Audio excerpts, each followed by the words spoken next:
America's heartland. Here, in the epicenter of uncompromising Midwestern values, sits the town of Arlin, Iowa.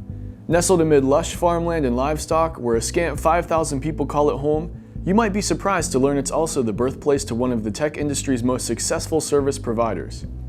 Perhaps more amazing, however, is the story behind this entrepreneur's journey from that of a simple Iowa farm boy to computer hobbyist and ultimately corporate leader. But the company's founder, CEO, and partner, Arlin Sorensen, is not your typical executive. While his early years did focus on corn, soybeans, hogs, cattle, and chickens, he eventually flipped the tractor keys over to his brother to run the farm.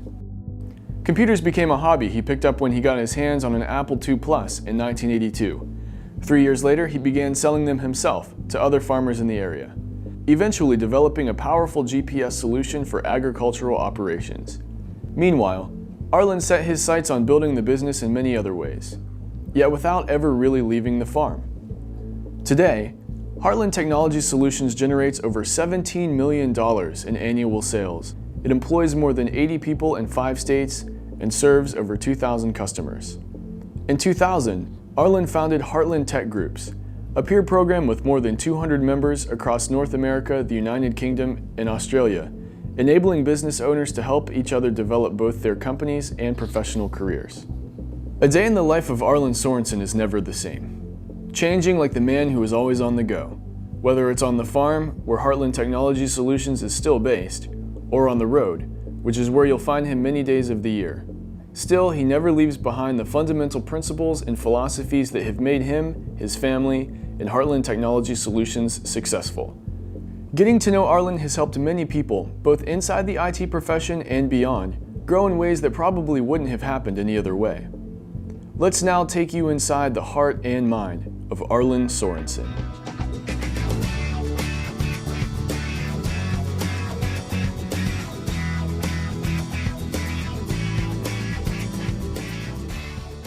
Arlin is a tremendous enabler. He empowers people to get more accomplished than they think they can. I think that one of the most important things in working with Arlin is to understand and learn from his ability to manage change. Arlin never loses track of who he is. I think that's what makes him unique. The guy is nuts. One of the things that I have been doing through my entire life is taking risk, making sure that I am taking action, and not every decision I make is right. I was told early on in my life that I have to be right 51% of the time to win. And you know, that's really true. I've made some big mistakes in business over the years, but you know, the number of times that I've been told you can't run a technology business in the middle of a cornfield, if I had $1 for everyone that's told me that, I would have been able to retire a long time ago. You can't listen to the naysayers and those that doubt. You have to go with your gut and really push through it. Dad's very visionary. He's very gifted in that he sees the end. And so he's able to always keep that end in mind and to know what direction he wants things to go. And so I think that's really inspiring to us, you know, because he's always got this focus on eternity, and every step leads up to that. And so he tries not to waste a minute, you know, tries not to waste a day, but to realize that a day is kind of a miniature of eternity. That if you get it right today, and you get it right tomorrow, and the day after that, that's going to build up to a legacy. I went to college and studied to be a farmer, and that was my intent, to come back and to spend my days farming, raising livestock, being in the fields. And I fell in love with computers. So, you know, I'm a guy that changes. I'm not only willing to change, but I like to drive change. I feel it's important for all of us to continue to improve our life, and we don't do that if we stay where we are. And I find so many folks that get through life, and I talk to them at retirement, and it's like, you know, I spent 40 years working, and I didn't do anything I really wanted to do. And I don't want to wake up in that position. I want to make changes as I go. So, you know, I'm a type A guy that is driven, but I try to be intentional about where I'm driving. I think he's very purposeful in what he wants to do. I think he has a sense that he won't be here forever, and I think he wants to invest in what's important. And that's investing his time with his relationship with God and investing his time with people. And that's what you see him do. He sets priorities, and he always talks a lot about setting priorities And what are you focused on? You know, are you spending time with God every day? Are you spending time with your wife? Those kind of things. I would agree that Arlin has a high level of discipline. I think he does a good job to kind of hide it with his just, you know, his country bumpkin, easygoing attitude around the, but wow, I mean, you see what he puts out in emails every day, kind of in blog form, and he puts so much thought and effort into things, and you're just not going to get successful without being highly disciplined, whether everyone sees that, you know, all day long about you or not. I think one of the most unique things about working at HTS would clearly be the culture. There is very much a work ethic that is tied to the farm background and is tied to the Midwest, is tied to wanting to get things done, to execute, to assume responsibility and accountability, and to move things forward and kind of connect the dots between the straightest line where possible to get things done. There's not the politics, there's not accepting excuses, and I think that's a big cultural difference about working at HTS. We're focused on setting some goals, on driving toward those goals, holding each other accountable. That's one of the big challenges that we have as small business owners. We're our own boss. Now that feels good, but that's our biggest problem because nobody is looking over our shoulder saying, well, you said you were going to do that. That's why the peer groups really work, because just like it was on the playground in kindergarten, nobody wants to get in front of their peers and say, I didn't do what I said I was going to do this quarter. So we use peer pressure and we use that accountability to help drive each other toward execution. The single most important thing that HTG has done for me and my company, ACES, is that we have actually started putting profit as a line item in our budget. Now what that means is we not only budget for all of our expenses and our payroll and all that kind of fun stuff, but we also put a line at the bottom that says this is how much money we're going to make. If we generate this much revenue and we spend this much money, we're going to make this much money. And we work every month or a quarter toward those goals that we've set in our budget. So it's not if we made money, we're doing good. It's did we make our target profit? And if we made the target profit, then we're on task. If we didn't, we've got to adjust. Even though like this year we're profitable, but we're not as profitable as budget. So we've got work to do, and we recognize that. In the old days, profitable, good enough, we're good to go. Success comes from hard work, but it's got to be based upon some solid planning and surrounding yourself with the right people. There's no question that where we're at today with HTS and with HTG is not a result of my brilliance. It's a result of hiring and partnering and having folks around me that can do a great job. I really think Arlin's been so successful. A lot of it is the people around him. He has a wonderful staff, and the people that he's met all over the country have helped him develop and grow in his business sense. The trick to success is to hire people that are smarter than you are, can do a better job than you can do, and just let them do it. And you know, that's been my experience. You know, Jane Cage and Larry Heeden came on as partners in HTS, and now that Connie Arntzen has stepped up as president, you know, I'm surrounded by a fantastic team, and they make things happen. And their strengths are in areas that are not my strengths. They can pay attention for more than 30 seconds at a given time. They can execute the details of the day. I'm a strategy guy, I'm a vision guy. I don't do details. I don't even know details. And that was a struggle when I was trying to run a company by myself. It was a lonely place, and I continually messed up because I didn't do those things. But by hiring and partnering through M&A with folks that really complement, you can build a management team that just really rocks. And that's what we have at HTS. It's funny how it happens, but when you take your focus off yourself and turn it to other people and you spend time with them, it just seems like it comes back to you. You don't lose that time. There's always time to get done what you needed to get done, what you hope to get done. And so he's learned to watch for those opportunities and use them, you know, put the work aside and speak to people and talk to them because he's found it doesn't harm him at all. When Arlin's in the office, everybody knows because he makes a point of, I believe in any of their offices, to know everybody by name, who their kids are, how they're doing. When I first started working for Arlin, one of the ways that he found employees was to use his personal network, and he found people that he was probably already friends with, but he understood what made them tick or what their work ethic was like or what their integrity was like, and he went after people that he knew he could count on in his business as well as in his personal friendships. So I think that is why there's so many of us that are on staff that also would call him a close friend, but he also treats you like you are a personal close friend, and it's the relationship that he's built over time. And when he walks into a room and he sees any one of our staff, I can guarantee you they're all gonna say that he makes them feel important when he comes through the office.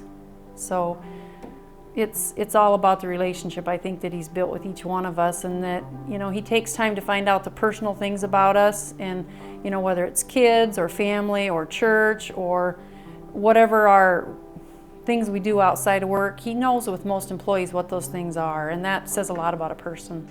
My management style has always been really to kind of keep my nose out of other people's areas of expertise. You know, that's very, very important, I think, that when you bring people on that have got a skill that maybe complements or is far better than yours, you need to let them do their job. You need to trust people to get the job done that you've asked them to do. Same's been true with sales. This industry is going to continue to change rapidly, and I think the rate of acceleration is going to increase in the next few years. The cloud is going to totally change how we do business and what customers expect. And for us to succeed in the marketplace, we're going to have to do a lot better job of listening to the customer and understanding that they're going to have multiple options to get the same thing done. We've kind of been in a great spot in that if they wanted to do things, they kind of had one solution. Put a server on site, buy some software, we'll hook it all together, make it work. We're going to kind of have a much more diverse set of options in the future, which is going to mean we're going to have to learn to become consultants, basically. We're going to have to go in and understand their business at a different level than we've been required to up to this point, so we can help guide them to the right solution. I think for a lot of our clients, it's going to be a blend. There'll be some on-premise things that they'll still want to continue to have, and there'll be probably some services they'll get from the cloud, and we'll have to put those things together. But it's really going to come down to us understanding our clients, listening to what they're going to do and want to accomplish, and then crafting the right solution from all the tools we're going to have in our bag. And that's the exciting thing to me. We're going to expand the options that we have available to us, which adds complexity and really will provide a place for us to have a secure role in the future. The great thing about his forward thinking and the relationships he has and the information that he gets is many times he can reduce the stress of employees in an organization by being out in front of that change. So you're not caught in the turmoil, you're put in a proactive versus a reactive position by his ability to understand and manage change. I think from his position as a company leader, he's been very willing to step out. In fact, I think he's been on the bleeding edge of things many times, stepped out a little too soon. Not that he was in the wrong place, he was just early. You know, and then when it comes down to changing which way his desk faces, that's like pulling teeth to get him to move that. But you know, as a visionary, as a leader for a company, he realizes the importance of having to change in order to stay successful, because everything is going to change around you. And if you don't change with it or change on the front end of it, you're going to be left behind, and the company will not last for long. Growth is really a struggle no matter how you want to tackle it, but from my perspective, the most effective way has been through merger and acquisition. Over the last 7 years, we've done a half a dozen M&A transactions. Sometimes it was to bring partners into our organization, like the one we did with Connecting Point, where Jane and Larry came in as part of our management team. Other times we've just acquired a customer list, and still other times we've hired the staff at a company that was going out of business. That to me is my preferred way of growth. We also have tried some organic things where we've placed people in a new market and tried to grow naturally. That's a slow and painful way to grow, and it takes a long time. You have to be very patient, which is not one of my core skills. So from a growth perspective, my approach is going to be to use M&A as a strategy. You know, there are a lot of folks in the industry that are approaching retirement. A lot of us started back in the late 70s and early 80s and are going to be exiting this industry in the next 5 years. And there's a lot of companies that are going to have to change ownership or leadership at a minimum. So I think there's a lot of opportunity for us to grow. You've got to make sure you've got capitalization if you're going to do that approach, though. I see a lot of folks that start their company or will do an M&A that don't have adequate cash, and they get themselves in trouble very quickly. So you've got to make sure you've got the right relationship with your lender and that they're on board with what's going on. It's not a good thing to walk in and announce to them what you just did. They need to be part of the process, they need to be part of the planning, and they need to be an advisor that has the opportunity to say, that's a bad decision. Because I know Arlin the way that I do, and I've seen the decisions he's made in the past, I've seen how he's grown his business, it's much easier for me to, when Arlin walks into my office and says, hey, I've got a deal, or calls on the phone, which has happened, hey, something might be going down, just want to make sure that we're ready. I know through his decision-making processes and his transparency, I know a little bit about his business, he knows a little bit about mine, that decision is going to be a good decision. Arlin, I would trust Arlin with anything. If you speak with how his character is, or anything, any issue I would have, any problem I may have, and I have done that, I would go to Arlin and trust him with anything going on in my life. You know, as a Christian, he definitely prays about decisions before he makes them, and, you know, really measures things out and gets wise counsel. So he's not just kind of jumping off cliffs for the excitement of it. He's not a thrill seeker. He's definitely surrounded himself by a group of people that he can use as a sounding board as he works to lead these different groups. When we started HTG3, it was back when Arlin was still leading all of the groups as they came out. So he was the facilitator of our group for the first 2.5 years it was in existence. And he led the group basically like he does everything else, by example.